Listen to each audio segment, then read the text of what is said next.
Okay, in this problem we have an average of 187, the standard deviation across all the individual parts of 8 millimeters, I believe, sample size 416, and we want to be within 0.65 of that 187.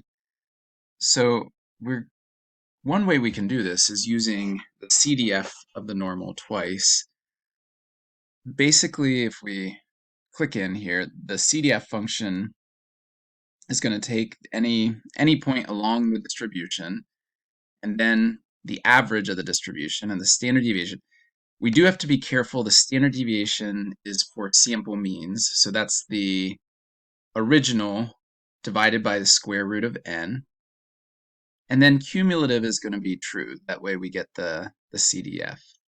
So if we look at this, we first want to go all the way up to that 187.65. So that way we're 0.65 above the mean.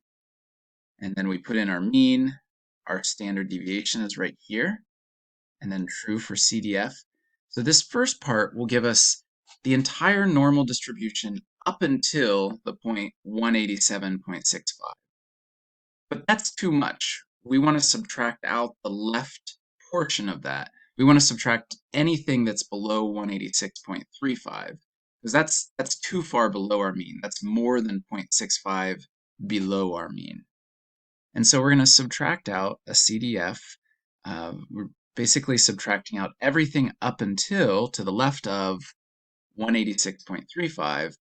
The rest of the CDF function is exactly the same. That doesn't change at all. And once we get that, we can see that about 90% of the distribution is going to be within 0.65 of the sample means. About 90% of the sample means would be within 0.65 of that mean. And then the other 10% would be further than more than 0.65 above or more than 0.65 below that one.